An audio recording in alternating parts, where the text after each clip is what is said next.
all the people that have gone out there against the mainstream media and said, you're going to call us racist, you're going to call us potential Timothy McVeighs, fuck you.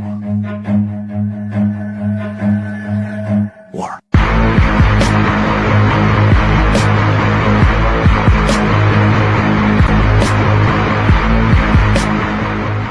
We have the greatest military, the strongest military, stronger than any. Nobody's even close. We have the best weapons in the world, but we don't want to use them. If you threaten America or our partners, however, then you'll be faced with overwhelming strength and devastating force. We have things that you don't even know about, you don't hear about, and if you did, you'd say, wow. In 1969, there was a Minnesota court case involving a man named Jerome Daley, who was challenging the foreclosure of his home by the bank which provided the loan to purchase it. His argument was that the mortgage contract required both parties, being he and the bank, each put up a legitimate form of property for the exchange. In legal language, this is called consideration.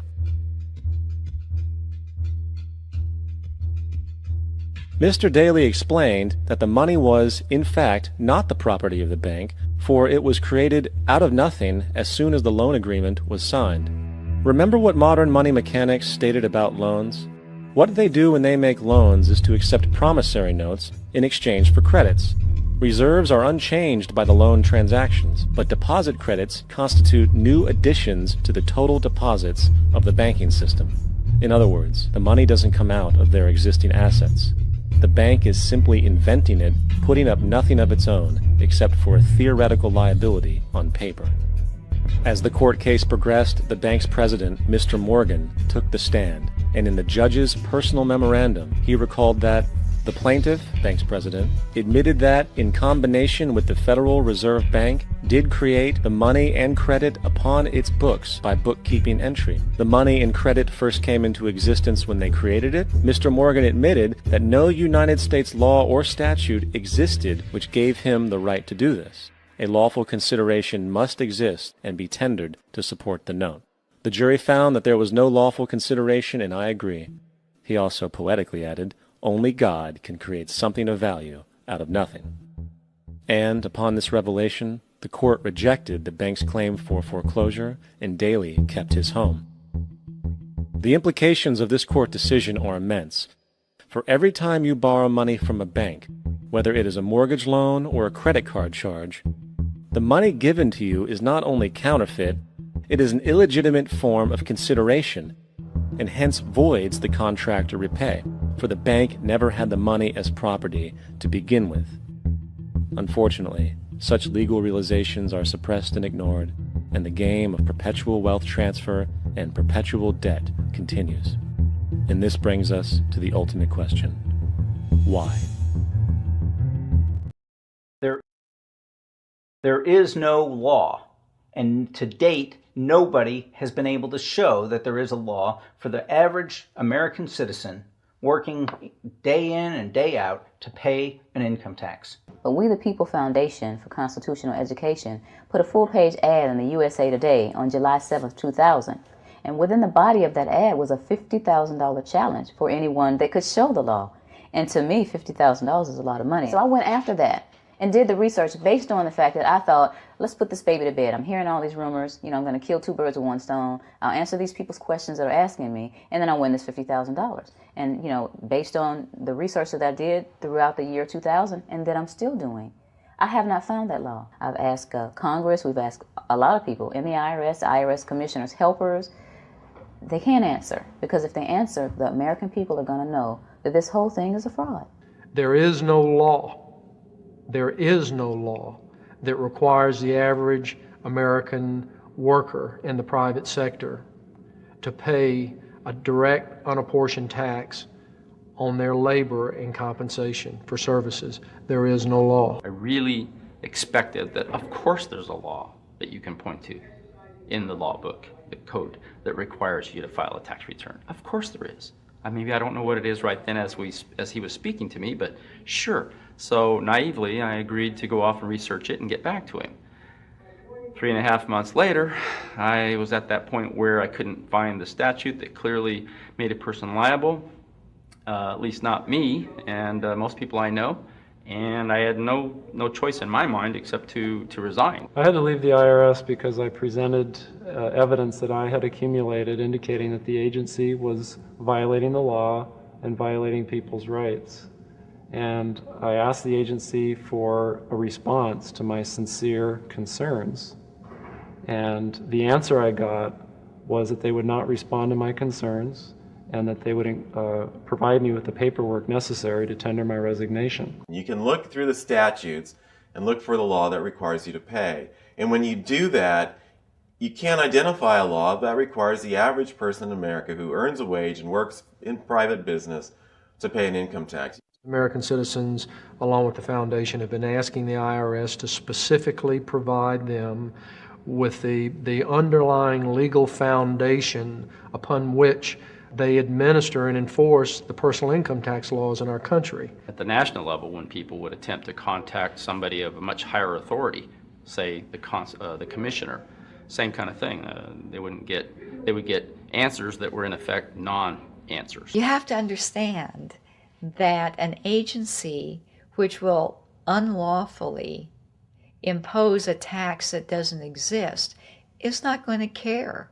If we, the people, don't know what our rights are, they're not going to tell us. If Americans just learned that the IRS was actually knowingly deceiving them, that would be enough for them to rise up and put a stop to it. 100% of what is collected is absorbed solely by interest on the federal debt. All individual income tax revenues are gone before 1 nickel is spent on the services taxpayers expect from government. People have been told, that you need this income tax system to fund government, which is absolutely ridiculous. I mean, my question is, well, if that's true, how did we fund government from 1776 to 1913? The main purpose of the income tax is not to raise revenue, but to redistribute wealth and to control society. A lot of people might say, well, gee, if there wasn't an income tax, what would happen to education? They don't understand that education is paid for the most part, out of state and local taxes, your property tax. People might say, well, how are we going to build and maintain our highways? If there's no money coming into the government, we need our highways. There is a tax on every gallon of gasoline that people buy.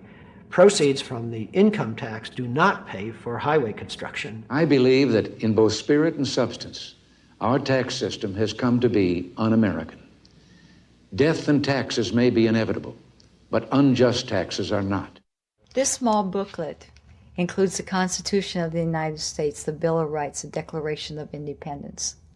This is a document that every citizen should read. It's a document which freed an entire nation.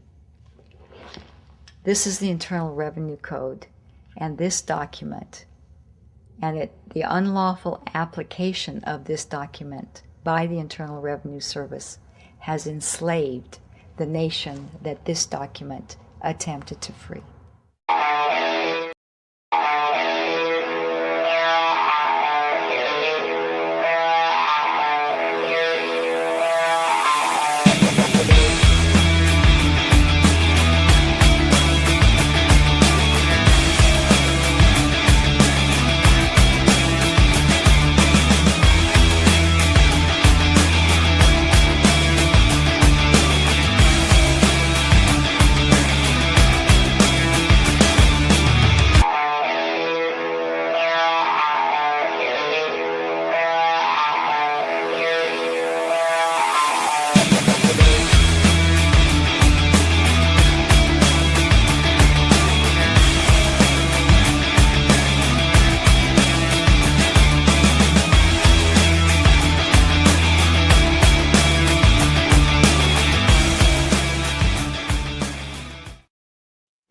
And good afternoon, America. I'm Ann Vandersteel, and welcome to Steel News. It's 1 o'clock, well, a little bit after anyway, and it's Eastern, and we're ready to get the day started.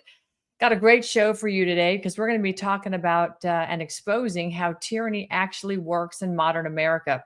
It doesn't come from, just at you, basically from just one direction. I think if anything we've learned from General Flynn is that fifth generation warfare is coming at us from multiple directions. Sometimes it comes with handcuffs, as some J6ers know very well. They get prison cells. We've also got government agencies that actually believe they own your children. You know, the work I'm doing around CPS with the American Made Foundation, we're really banging the drum on that. And we are writing legislation for multiple states right now at the state level to really defund CPS by raising the bar and the threshold where it makes it much more difficult for agencies to take your children. But sometimes it also comes with slogans, you know, those guilt narratives, those cultural lies, all designed to turn Americans against one another, race against race, your neighbor against neighbor, until the country forgets what we even are, who we really are, and what we're supposed to be about. In our first segment, we're going to be talking with a gentleman that's lived the hard edge of that system.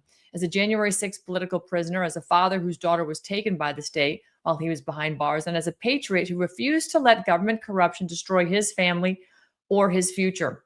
But the system doesn't actually survive on force alone. It survives on storytelling. It survives on the lie that America is irredeemable, that Western civilization is evil, and that families are obsolete, and that everything must be filtered through race.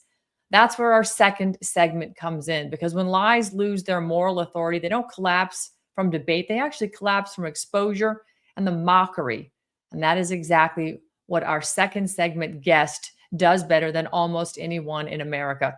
Joining me now is my first guest, Tom Hammer. Tom's a husband, a father, a Christian, an entrepreneur, and an America First patriot. He survived January 6th, spending 26 and a half months in a federal prison for peacefully protesting the 2020 election, which turned into the January 6th Fedsurrection.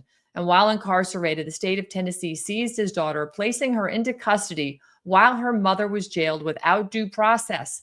Why are we always hearing about without due process? Does this document right here mean nothing to anybody anymore? I'm going to keep waving this every single day on camera until we finally get some due process. But despite receiving that presidential pardon, Tom and his family remain under attack by CPS and DHS. But out of that corruption, Tom has blossomed. He's like a phoenix rising from the ashes. He's now actually helping build Patriot Homes of Colorado. This is an affordable housing vision he calls America's Phoenix. Tom, I want to bring you on right now. It's great to have you. Thanks so much for joining me today. I know you were having a little bit of difficulty getting your camera and your audio sorted. I'm glad you dropped back, punted, and jumped on your cell phone. Sometimes that's the only way to get it done. Gut it out. Hey, brother, good to see you. Thanks, Ann. It is wonderful to be here with you. And yeah, again, I want to highlight the construction skills and not the technology skills. Yeah, no worries. Listen, technology is not everybody's strong suit, but listen, for those men that can grab a hammer and nails, God bless you. I can't do that stuff. And I'll tell you what, because of my background, that's why America is so dear to me. You know, I don't want to cut you off. I just want to jump in. You know, January 6th, you were talking about January 6th. What does it mean now? I think is a really good question to America. You can't, people want to forget about it. I even caught myself saying something similar to that the other day, but I stopped myself and I said, you know, it is now time for us to be able to deliver the message from that day. And I think that things have finally settled down and we've cleared enough of the progressiveness out of the way that we can actually reach out to people so that they can actually get a sense of we're just like them. We just happened to be there that day because we made a decision based on our feelings and beliefs, and we followed through with it. I'm no better and I'm no less than anybody else. I went ahead and was able to follow through with the decision. And there's so many people that I've talked to that were like, I was going to be there that day. And I tell them all the time, it's a blessing that you weren't, because you're right where you're supposed to be right now. Oh no, don't kid yourself. I was there. I saw everything that went down that day. I saw on the east side, because I only was on the east side of the Capitol, the peaceful protesters, but I also saw the Capitol Police holding open the doors to the rotunda. So I know exactly what went on that day. And I saw people walk up, ask questions, and then walk in with the Capitol Police. Like, you know, they weren't there to stop anything. They were there to make sure that people went inside the Capitol that day. No, so I got shot with the taser and I finally saw the video. Thank you, Tommy Tatum, for always standing up and putting it out there. I finally saw one of the videos where the officer shoots the black guy next to me and he falls to the ground. But because of the clothing I'm wearing, it doesn't penetrate. I saw stuff that so my father was law enforcement. He died while I was serving this sentence. So I'm pissed at the government for that. Sure. I'm really pissed about that. I couldn't go see my father before he passed. My heart goes out to you. I don't even know what that's like. The That's one thing I horrible. can say is that before he passed, he did tell me he was proud of me for standing up for what I believe in. Good. And I want every single person that sees this to know that they stand for something in this great country.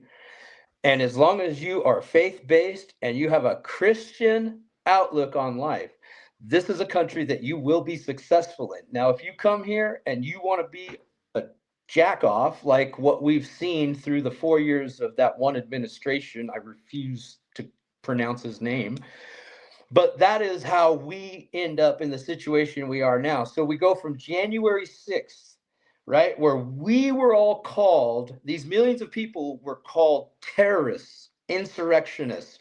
We were the scum of the earth. And the whole time they're letting all the scum in. But That's they right.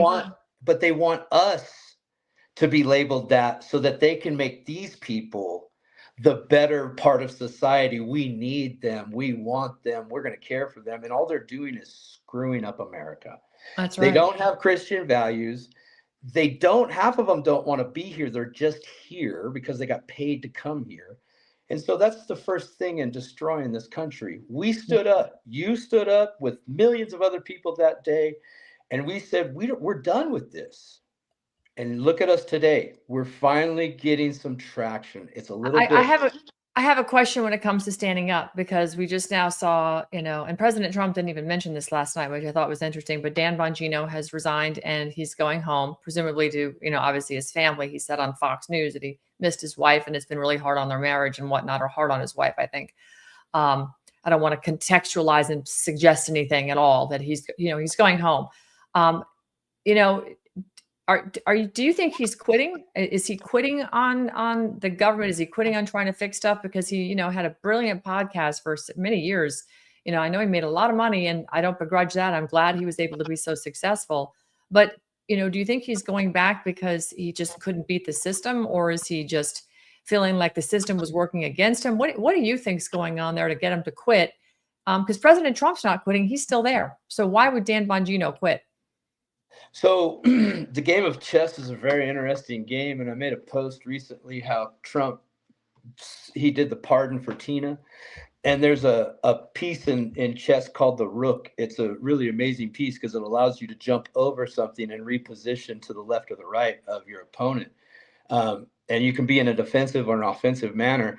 And so I thought it was really interesting that he had done that. So with that being said, is this just a piece on the board that was put in place for reasons that maybe we don't quite understand and haven't come to the surface? And this is just part of the board.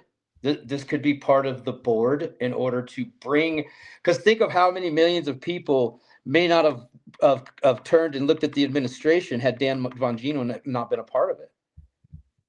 Maybe this was a play to bring more people up and in, and now it's time for him to exit. I don't know. Chess is a very unique instrument to use when you're thinking about things like this. And you mentioned 5D. If you're playing on a level like that, we have no idea the things that they're trying to bring together, whether it's all of us, policy related, reducing regulations, going to crypto, whatever that looks like. I think that this is this could be a move on the board. Okay. And it's meant to look like this. All right. So let's talk about, what your new passion is, because, you received a presidential pardon. Quickly, did it end the persecution when you got the pardon, or did it just expose how lawless these agencies truly are? The pardon's a piece of paper, and it's really cool to have. It didn't change anything the moment I got it, and it hasn't changed anything up to today, other than the fact that I can now stand firm on the fact that I was pardoned for January 6th. All right. So let's talk about, how you channeled all of this trauma between January 6th, CPS taking your child. We're not going to go into that right now because I want to focus on Patriot Homes. We've talked about that in the past. What does America's Phoenix represent in Patriot Homes? What would you tell families currently, facing this stuff, that Patriot Homes is going to be sort of a safe harbor for some families that have lost everything? So the beautiful thing about Patriot Homes is it's an affordable solution to a crisis that nobody really wants to have a conversation about fixing. They just want to keep exacerbating the problem. So it's an affordable way to build a log type structure that you can literally do yourself.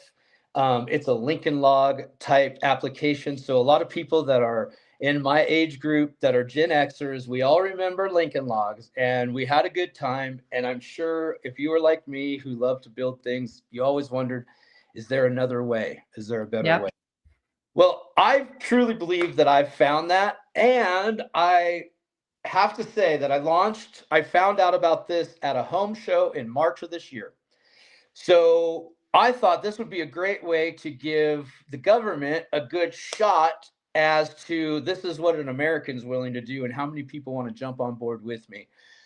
We could get homes, we can get cabins, we can get sheds, saunas, garages, workshops. If you want to do a snow cone cut out there in Florida on the side of the road, this is a great opportunity. It is low cost. It could be delivered directly to you. It could be built in as little as a couple hours or a few days. All the homes and cabins meet building codes across the United States. So if you're looking to do something and you want to get inspired, let's beat the government at their own game. Let's provide people with affordable housing that they can own and build and call their own. True freedom, true liberty, justice equaled out on the playing field by Patriot Homes against all the big home builders. But I'm not going against the home builders. I want people to understand they can live outside of the grid. We have packages, we have insight. I have a data research young man who is an eco-culture master. He is all about eco villages. So we are really gung-ho. We've sold our first cabin. I gave you a picture of the customers, Amy and Bob. They're actually my neighbors, and well, not direct neighbors, but it's really exciting. So if you want to support anything American, Patriot Homes is one way you can do that. Also, I encourage you all to get in, follow Ann Vandersteel, and stay connected, because if you want to know what's going on today, tomorrow, this is the lady to stay in contact with. Follow her, get involved. So this is cool. I'm looking at your website right now. Sauna installs. So you can actually get saunas installed in these Patriot Homes. Do you all do that? And what are the off-grid features you bring? We have a business model that allows 6 different ways that we can work together. We can drop the kit, and it's all yours to do whatever you want with all the directions and labeling. We have a couple different things, which is dropping the kit, and we also send a container packed with the things that you need for cabinetry, tub, toilet, sinks, faucets, so on and so forth, if you don't want to buy in your own area or you're in a remote area where it has to be shipped anyways, all the way up to a hybrid model where we'll work directly with you and your GC to get the project done from start to finish. So we offer a lot of different ways to get this done. It's really, really easy. And if you're somebody that's interested, start out with a small shed, make it a little art studio for your kids. Maybe that'll be the first step to your new development for a log type cabin resort. I don't know. All right. So Tom, for the best place for people to find your home, go to patriothomescolorado.com, patriothomescolorado.com. Ladies and gentlemen, this is a patriot, somebody who went to the Capitol, has stood for our Constitution, who has weathered the political maelstrom of corruption and lack of due process in the entire J6 debacle, as we'll call it, or the Fedsurrection, more aptly is explained. He's weathered CPS. I mean, when you think about areas of interest that I've covered, January 6th and Child Protective Services are probably the top 2 besides our border.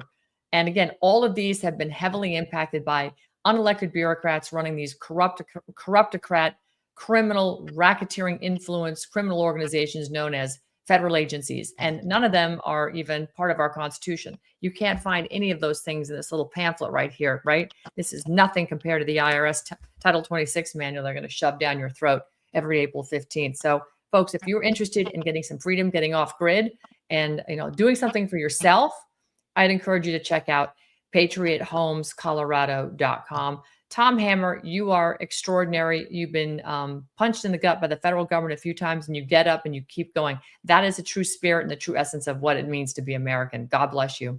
Thank you, Ann. I love you. God bless America. No worries. Tom, I promise, I mean this when I say it. Thank you so much for your courage and for refusing to never let tyranny define who you are or your family is. So again, I encourage everybody, go to patriothomescolorado.com and check it out. If you're looking for a home and you find that it's just way too expensive and out of line with what's being offered by the builders who are in bed with the county commissions in a lot of cases, like they are here where I live in South Florida. This is an option for you. Appreciate you, Tom. Thank you, Ann. Love you. Bye-bye. Love you. Great guy. All right, we're going to take a quick commercial break. When we come back, we've got a pretty interesting guest. He's been on here before. We're going to shift from government tyranny to cultural warfare and how narratives are manufactured, that they're sold, and they're enforced. So stay with us. We'll be right back from this word from our incredible sponsor, who, by the way, I'm still very much in love with my superfoods. I hope you are too. Hi, I'm Ann Vandersteel. I want to talk to you a little bit about your health. Part of my daily routine is to get up in the morning and get a little exercise on. If I have time for a mile or 7, doesn't matter. I get out the door every single day. It's important to get my body moving and get that oxygen flowing through my brains. What is also equally important is what I put in my body after I exercise. I rely on vandersteelhealth.com, where I have a delicious selection of superfoods and other supplements.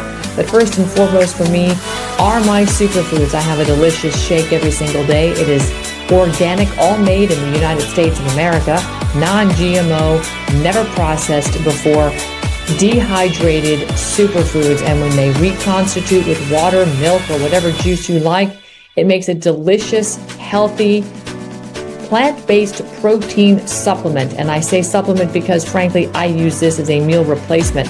This is what's helped me lose the last 20 pounds of COVID.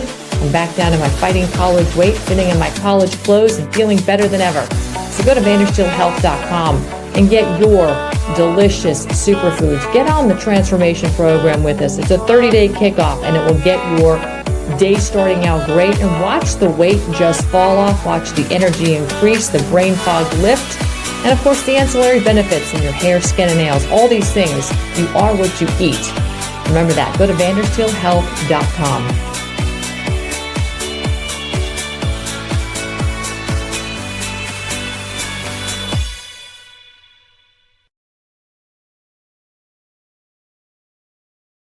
And welcome back to Steel News. My next guest understands something the left desperately hopes you'll never figure out. Cultural control only works if you take it seriously. AJ Rice is known as America's publicist, the undisputed greatest of all time, the GOAT of conservative public relations. He has spent decades inside media, politics, and publishing, watching firsthand how narratives are manufactured, weaponized, and enforced. As the president and CEO of Publicist PR, editor-in-chief of the Publicist National Post, and author of 2 #1 Amazon bestsellers, AJ doesn't just critique the culture, he dissects it. And in his new book, The White Privilege Album, AJ takes apart the racial grievance industry piece by piece. It is a massive industrial complex, the racial grievance industrial complex. This is right. He's exposing how the elites profit from division, how the least talented people in society use victimhood. You all know those professional victims, and they love to use their victimhood as currency, and how Americans are deliberately kept fighting over differences instead of uniting over what we share, our own civilization, family, humor, and freedom. This is not what we call academic theory, folks. This is how they do it. This is a field manual on how race baiting works, why cancel culture survives on fear, and why mockery paired with these facts is the fastest way to break that spell. AJ, you are the man. You are joining me now. It is great to see you. Thank you so much for being here. How have you been? It's been a hot minute since I've last laid eyes upon you. Yes. Well, look, beauty is pain. So, I've been sleeping in my Dr. Fauci chamber over here, getting into, like one of those dogs he was trying to put down. But I tell people all the time, I'm broadcasting live from the swamp here. I'm the subterranean homesick alien down here in the sewers, which is actually cleaner than the swamp. And, I saw a story about 6 months ago about these dogs that were living inside of Chernobyl, the Chernobyl dogs. And these dogs have basically become immune to being killed, to being, they become superpowered dogs, the dogs of Chernobyl. So they're like radiation proof at this point. So that's what I've become. I'm like one of the dogs of Chernobyl, right? Well, I get a little bit of swamp water splashed in my mouthwash from time to time, but I usually am immune to all the things that whatever party, Republican, Democrat, and anyone in between tries to throw at me. So look, it's great to be back. You are right. One thing we always forget, because we got a lot to say. You got a lot to say. All of our friends do. And we love being fire-breathing dragons, bringing the drama and the facts, doing investigations, and usually coming out on the right side of history. One thing everyone always forgets is something that the Greeks taught us that a lot of us pretend isn't real, and that is that laughter is actually supposed to be part of democracy, right? The idea that you can punch upward and not get drug into the Colosseum or beheaded or fed to the lions or, dare I say, deplatformed, demonetized, shadow banned, thrown in the gulag. That's what makes our civilization different versus other civilizations. And as you know, not all civilizations are created equal. So we've inherited this tradition from the Greeks, from the Romans, and obviously Judeo-Christianity, all four of these things in a blender. And that's what makes Western culture and Western civilization different. That's why we produce Mozart, we produce Rush Limbaugh, we produce Shakespeare, we produce Ben Franklin, and Zimbabwe doesn't, right? And Somalia doesn't. And Minnesota doesn't apparently either. So let me ask you this, AJ. Sorry, I'm trying to pull something up on a screen here. I apologize. I thought I had all of your images saved, but they are in the wrong format, so my computer won't pull them up. I'm reformatting them as you're talking here. But you address a lot of this hypocrisy in this book, White Privilege, and I'm showing it because I want people to see that cover. I love this. And I actually loved it because I just in case people didn't see this, I used it as our cover graphic because it's a burden to have this white privilege, apparently. And we are treated like, the gum underneath the criminal shoe. And we're anything but the gum under the criminal shoe. But there's a couple of chapters in here I wanted to talk because, first of all, if you've never read any of AJ's books, AJ, the way he writes, you don't have to actually read this book cover to cover. While it is a history lesson and he does it so artfully with humor because laughter is part of democracy, is part of free speech, and we should be able to laugh at the criminals that are still raping and pillaging our lives, but we still should have that accountability as we're laughing at them while they get accountability. First, we can laugh at the problem they created because we want to laugh, because we don't want to be miserable, but then we're going to laugh at them when they get, strung up by their toenails. In this book, you break down, and as I said, you don't have to read this cover to cover. I like reading. This is almost like those books that you can keep on a coffee table and just pick up and read a chapter, because not only do you get a life lesson in history, but you get a belly laugh. And I want to talk about this one on page 141. You talk about white crackhead privilege revisited. I didn't start reading it before I knew what you were what you were going to pull. Oh, hold on. Let me get. Where's Richard Pryor at? I'm going to go free base. Well, here's the thing. That piece is actually a sequel to a piece that I wrote in The Woking Dead. Which they're both about Hunter Biden. Thank you. Right? And Ann didn't say this, but one of the reasons you can jump around in a lot of my books, and the White Privilege album is unique in the sense that it's 12 chapters, and each chapter is a month of the year. A month of the year, and that so you can jump to my thunder. Like if you want to do Christmas and Kwanzaa, because I know Ann and I celebrate Kwanzaa. If you want to, you jump right to chapter 12, which is December. So, well, I'll let you get back to the crackhead privilege there. I'm a big fan of the old crackhead. Well, let's talk about accountability. Hunter is roaming. Last I heard, he was in South Africa spending, taxpayer money. I don't know where the crackhead is now. But you put in this chapter here, how much blow could Abe Lincoln smuggle into the White House, inspire inside that stovepipe hat of his? Of course, we will never know because it's a ridiculous question. Maybe Hunter Biden could borrow a line, so to speak, from notorious 80s era Washington, D.C. Mayor Marion Barry. Who doesn't remember or forget? Who can forget the Marion Barry? Our favorite crackhead mayor. That's right. So you go, when caught on video buying crack cocaine, his dishonor insisted that he didn't actually smoke it. No, he just liked the way it smelled. Crack is the new potpourri, you see. I mean, this is what you. So let's talk. That's right. And if you're looking for some last minute Christmas gifts, head on over to Yankee Candle Company or Bath and Body Works in your local mall, where they have a new scent that they put on the shelf. It's called White Crackhead Privilege, brought to you by Hunter Biden. You can just light the candle, get the effervescence of crack throughout your home, a little baking soda, a little water, a little Palico. Not that I know how to make it or anything. I mean, I have seen Scarface once or twice, but I will tell you, that's the scent of the season. So if you're looking for a stocking stuffer and you want to have a White Privilege album Christmas, go get yourself a crackhead candle.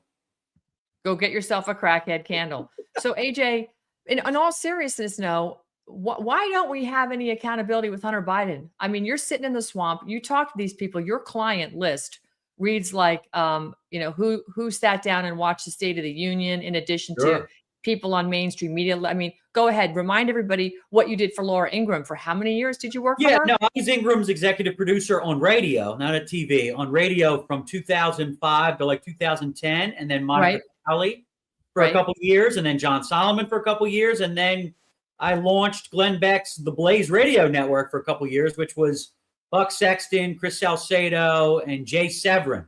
There you go. There's some of my gang, and one of which is no longer with us down there in the right-hand corner there, Charlie Kirk. So yeah, I mean, look, I'm at the center of the MAGA cinematic universe here. I will tell you that there is, regardless of whether you win or not, the backslapping, protect your own, community. It's alive and well. It is, and it's almost like, are we shocked? Like, at what point does our outrage just run out of gas? I mean, Trump's only going to be able to do so much. I mean, obviously, another client of mine, not in that photo, former client, has had enough, and that would be Dan Bongino. He's leaving, coming to a podcast near you. He's probably had enough of the red tape and the BS, and I try to remind. Is he quitting on We the People, AJ, or is he just said it's so bad in DC you can't fix it, so I'm going to go back to the outside and try and gin up the crowd to take back the government? Because frankly, that's where we are. I think we're at that alter abolish moment myself. I think I'm not sure, and this goes for all of them. And look, you got to understand Trump understands that if you're going to be a disruptor yourself, or at least try to be, you need a team of disruptors.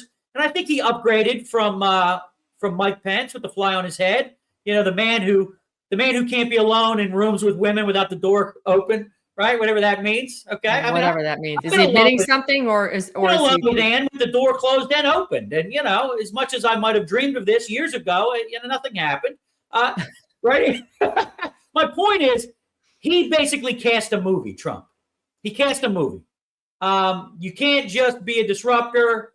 He and look, and I'm sure this show is not a fan of all of these people. I mean, I know what your positions are on things, but you wouldn't have gotten this cast of characters had they not stolen the 2020 election, and we would have just rolled Jared and Ivankaville right into the next administration there. So, here we are. We've got, people that some of which have served in government, some of which haven't. I mean, Bobby Kennedy Jr. is a disruptor, but as I've told everyone, the problem here in D.C., and I know because I have been low man on the totem pole, and I'm now Thanos, and that is that, the middle management here, okay, are the real problem. It's the lifers, right? The middle management the fancy kids that went to the fancy kindergarten all the way up through fancy law school, look, you go to the White House, just look at that Eisenhower building. Most of the people working in there probably shouldn't exist, most of those jobs. And it's not just in government. I mean, look, Joe Rogan caused a big, outcry on some things, and who rebelled at Spotify? The middle management rebelled. Chappelle does a comedy special where he's dunking on the bearded ladies, and who rebelled? The middle management. They're out in the parking lot at Netflix protesting. I mean, quite frankly, they should be, half of Netflix's lineup should be gone. I mean, we need more Chappelle and less, trans this and this, and all the rest of it, right? Where they're checking boxes of the DEI sushi menu. But let me just say, part of what I think the problem is, so this is an entertainment medium, whether you're doing comedy or drama. And sometimes I do believe this, that we think that there's some secret room somewhere with all the secrets in it, and Mulder and Scully are in there, and there's some filing cabinet underneath Ed Martin's desk, and the trap door under his desk, and in there we're gonna find the zip drives and the Epstein and this and that, and and the magic bullet and all the rest of it. And the reality is, these are still the same people that couldn't run the Obamacare website when they launched it. Right. So we are stuck between this leviathan of dummies and probably, and I know you talk about this and General Flynn talks about it and many others, probably at least a handful of masterminds that want control. They want control over shows like this. They want control over what jokes are allowed to be told. They want control over who gets confirmed here or there, who gets on this court or that court, whether, charges get dismissed on Letitia James or Jack Smith or whoever the hell it is, right? And that's what we're up against. So sometimes it is daunting because you're like, man, this is a confederacy of dunces. How the hell did they pull this off, right? And some of that is throwing idiot chum in the water. So we chase it like a dog chasing a car. We'll chase this car, chase that car, right?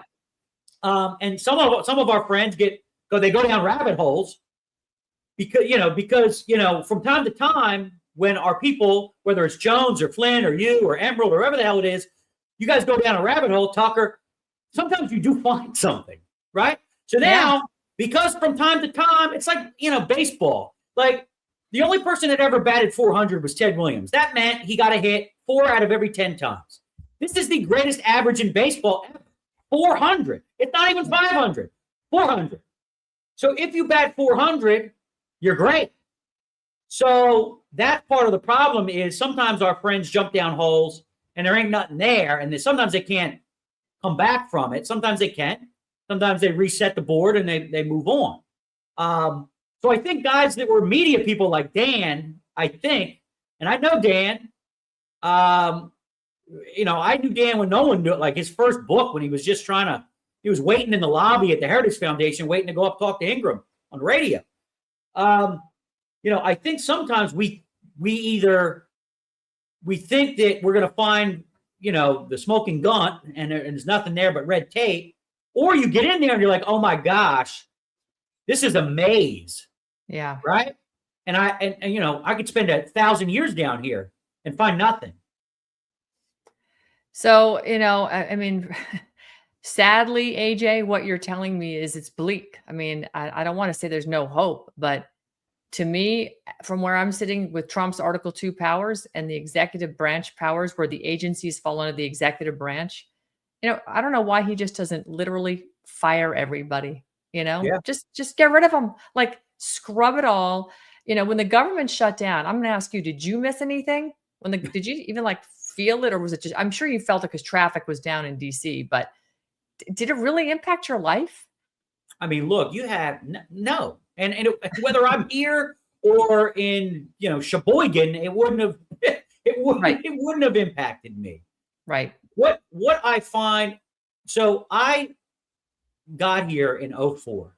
I spent 6 months on the Hill before I was going out of my mind because I was watching people show up at 10 a.m. and then go take a dump and then go check their email. I'm sorry, ladies and gentlemen. And go, I'm from Philly. Go check their email and then wander down to the Starbucks downstairs. And we're all paying for this. That's right. I'm like, it's like I rolled around in insulation in the attic.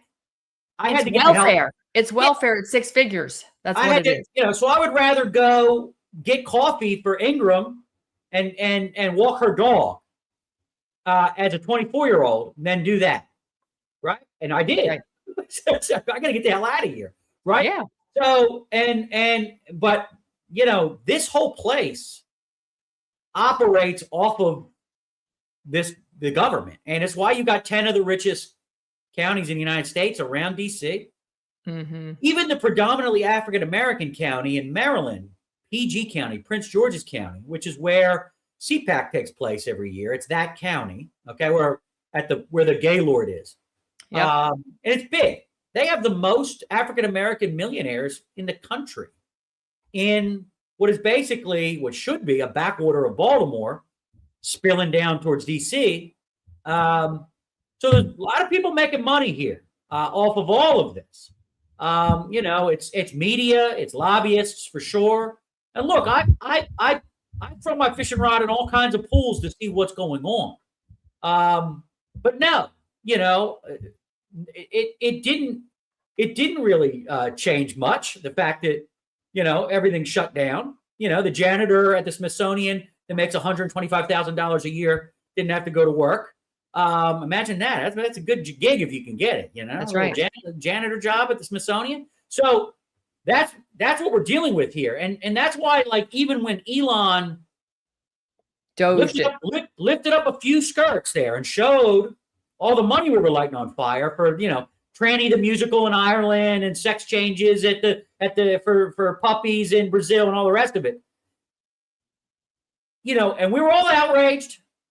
And we were told we were going into Fort Knox. That didn't happen. Nope. Did the Federal Reserve get the audit? They were over there with the gold paint. They bought a bunch of stuff from Hobby Lobby. They were painting these gold bricks from Hobby Lobby and doing all the rest of it. So, but I will tell you this, and this was one sort of talking point, probably on this show, but not in mainstream media. Shame on the Republicans if all this was going on. This is your proof. This is proof of concept of what I'm telling you. Because I've been here 20 years now, but I've been following politics since high school. And I can tell you, shame on the Republican Party, because all this USAID nonsense and all the GAO and the government, the Government General Services Administration and all these freaking departments getting paid $100,000 a year, all these people. Yep. The Republicans, with very few exceptions of, Ron Paul and his son, maybe Justin Amash, Massey, Tom Coburn used to go out and read a bunch of, MTG. garbage. But that's it. Yeah, MTG. Yeah. Very few. So that's everyone, right. Lindsay hanging out with the bros, alone with the toga parties. Everyone was okay with this system. And all Elon did was peel back like one postage stamp of nonsense. Right. Compared to everything that's here. So they should be ashamed of themselves because they're all just getaway drivers for robbing us, paying for these freaking Star Trek conventions and masturbation conventions and everything else that the government does, right? Because they do this. Yeah. Junkets here and no one said boo. Everyone was all right with it. Well, I don't think America's all right with it anymore. I mean, we're getting a lot of comments in the chat. People recognize we have a uniparty. They see that Trump's got the best of intentions. He's got terrible people around him. Comments coming in from Facebook and YouTube and X around. I think that people get it now. And there's this school of thought, AJ, and this goes into the part of the Q world. I know you don't have anything to do with it. I just sort of watch it from afar. But this is the stuff they say, well, it had to happen. I mean, I don't know that you need Q to tell you that. Sometimes you just got to let the kid burn his hand on the hot stove so he won't do it a second time. Right. You can tell him till you're blue in the face, but Johnny's going to do it. And Johnny's going to do what Johnny's going to do. And so I think the people have been sitting back and now they've just, because of social media and because of shows all over the place and just because the government isn't hiding their intentions anymore, These agencies are totally corrupt. They're captured. They're owned by the industries they're supposed to be regulating. And the Supreme Court could give a crap that they overturned Chevron doctrine. They're not hammering anybody on the fact that the agencies are still judge, jury, and executioner. Right. And we've got federal judges that don't listen to Trump. Thank God Trump's not listening to them. Can you imagine if he turned the plane around because Boasberg told him to and he brought the criminals back? You kidding? And, So, and I mean, you know, the metaphor I always use, a football metaphor, that most of politics, and this is an explanation for the uniparty, the establishment, the deep state, and all the rest of it. Most of politics takes place between the 40-yard lines where no one really scores. It just moves back and forth over the 50-yard line. And from time to time, Reagan, Obama, Trump, other people, John F. Kennedy, Teddy Roosevelt, Lincoln, others, they score. Sometimes they score twice. And that's when, you know, you get a slight, and everybody talks about the Great Reset. I mean, Trump has reset the board to some degree. But, you know, is Bondi better than Sessions and Barr? Yes, I guess you're moving in the right direction, but she may be gone soon. I mean, we don't know. You know, I mean, all I'm saying is you can't get these people confirmed. So you would think Bondi, being the Florida AG and all the rest of it, would have a better grip on this. But I don't think most of these people are prepared for the Leviathan when it comes up out of the Potomac. When, you know, I got this job. Look at me. I got confirmed. Republicans control the Senate. You know, most of them, it doesn't matter how many warriors we send in there. I mean, you know, people have opinions about what Kash Patel's doing. I mean, here's someone that spent 5 years saying all kinds of things, you know. Wrote a book, Government Gangsters, which basically was the that was the playbook for any prosecutor that wanted to go in and take down the government gangsters. He laid it up for you, and instead he's going on podcasts talking about his girlfriend. I mean, it's like, wait a minute, Tina Peters is still in prison, Kash. That's right. Most of these people were picked to lead agencies that effed with them as private citizens, whether it's RFK Jr., Tulsi being followed on planes, whatever the hell it is, right? But when you get in there and you're looking at this Leviathan, this arena full of, you know, people that don't have loyalty to anything except power, absolute power. And, you know, they'll throw, if we don't let the Republicans win every once in a while, all hell will break loose, you know, Glenn Youngkin, right? And you'll have this situation where it's choreographed, right? And look, I'm a comedy historian, but your friends and you know all about controlled opposition. Mm-hmm. You have guests on here that talk about it. They're smarter than me. But it's real. It's real. And, you know, the left has it too. I mean, look, talk about comedy. Everyone except Gutfeld is controlled opposition. And, you know, Fox is a publicly traded company. They'll allow Gutfeld to go up to a line to a certain point. I don't think Tyrus is controlled opposition. Yeah, he's not. Yeah, he don't care. He don't. I mean, he and I we have the same publisher. Believe me. He'll go wrestle in the parking lot for $5 if they want to fire him. But the point is, you know, that's the situation. He's like, you know, okay, you got Kimmel and Colbert and all these people, but they're all sort of doughy Gen X white guys that are all sort of telling the same jokes every night. Yeah. So imagine if those same people that picked these three, the Kimmel, the Fallon, the Colbert, to be the representatives of American humor. American humor that gave us Pryor and Carlin and Lenny Bruce and Roseanne and all the rest of it. Those same people want to pick your government now. Which is funnier.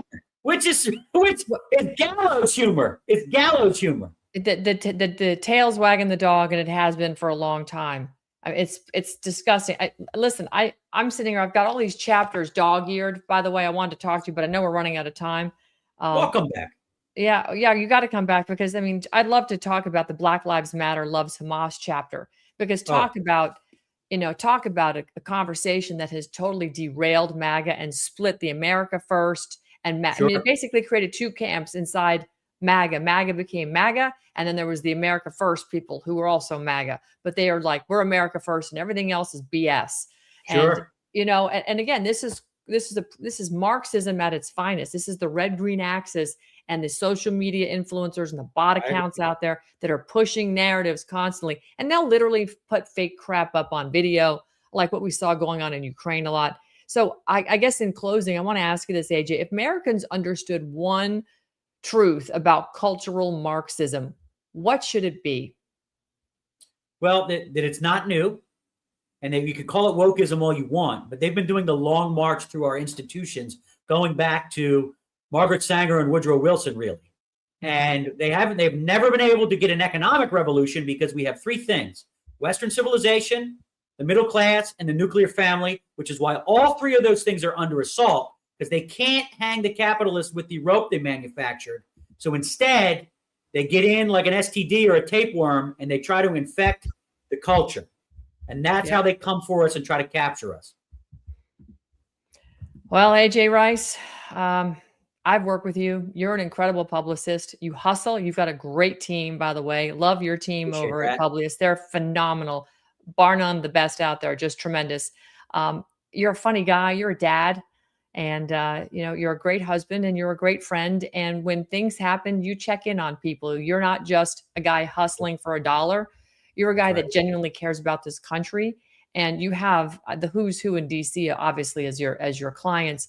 But when you put out content like this, white privilege, I encourage people to read it, because if you can't grasp what cultural Marxism is and what it's doing to our country, here's a book that'll explain it to you with humor so you can laugh out loud. But the way you write, AJ, paints a picture in people's brain. And sometimes I'm a visual learner. Sometimes I have to see it to comprehend it. And so I highly recommend White Privilege. AJ Rice, you're just extraordinary. Thank you for stopping by. Hey, satire is supposed to punch upward. Comedy is a civic duty, right? And we all have to play our part. So I appreciate it. Merry Christmas, girl. Merry Christmas to you, AJ. Thanks so much for popping in here today, and we'll catch you perhaps maybe right after the holidays. All right. Cheers. All right. Well, guys, it doesn't get much better than that. AJ Rice. We exposed a couple of truths today. A government willing to imprison fathers, to steal children, erase due process, and a culture engineer to divide Americans. I think AJ kind of really sums it up there when he talks about the weaponization of race and how, you know, they want to destroy the American family. This book right here, White Privilege, is a shocking title, The White Privilege Album. But frankly, he breaks down all the cultural appropriations and Marxism that are deployed against us through fifth generation warfare. But there's one thing that really can't be erased: faith. I think faith is something that endures. Faith builds. Families can endure if they've got good faith. Truth, if you are willing to step up and speak the truth, and if you're willing to mock them. I think mockery is one of the things that shatters lives better than anything out there. So to the guests today, Tom Hammer and AJ Rice, thank you always for standing firm. To our audience, I always tell you guys, don't comply, don't be silent, don't look away, because if you do, you're giving into the beast system and you're going to allow them to rule you forever. And we, the people, are the government. It's up to us to take back our government. It's up to us to call out the criminals that are literally stealing our authority, and we're allowing them to take it. Ask questions, because truth dies in the dark. Shine a spotlight, a big, bright 1 million candle watt spotlight on these demons. I'm Ann Vandersteel. This is Steel News. I hope you guys enjoyed the show. I'll be meeting today with some of the MMTLP victims, and there are tens of thousands of them. Upwards of 100,000 people have been impacted by a terrible story in which our agencies, the Securities and Exchange Commission, FINRA, and of course, broker-dealers were involved in fleecing some people who invested in a stock with all the best intentions. Life savings were destroyed, businesses were destroyed, marriages were destroyed, lives were lost, and many were veterans. So this is something that I'm going to continue to dive into. The story's been around for a while. It came to my attention recently, and I'm taking a very long look and deep look into this. And tomorrow, you're going to start to hear some pretty explosive content coming out. I'm going to put it out in short form, like 90-second reels, to try and pump it out there. I'm going to need your help sharing it, because we're going to get the attention of President Trump. We already have the attention of people inside his administration. They're paying attention to this story. We're going to get accountability for these people. And I really hope we can hopefully restore some of the wealth that was stolen from them, because it's just horrific when you have agencies that conspire against the people and they're the ones getting rich. Those same agencies designed to protect we the people from big bad corporations. Agencies are now working against not only the people, but some of these corporations. Tucker Carlson did an expose on a company out of Utah the other day, a couple of months ago. I watched it last night, and it's the same pattern over and over. It's this playbook that's just tried, true, tested, and it's disgusting. And we're going to expose it, and we're going to take it down. And this time, the people are coming for those people that are in charge of these agencies, and we're going after them to go to prison for life. And anybody that covers it up, that's misprision of treason, which makes you a traitor to this country, which is treason in of itself. And there are very serious punishments for people who engage in treason. So I hope you guys had a great afternoon. We'll catch you next time when I come back around on Steel News. And I hope you all have a great night. All the people that have gone out there against the mainstream media and said, you're going to call us racist, you're going to call us potential Timothy McVeighs, fuck you.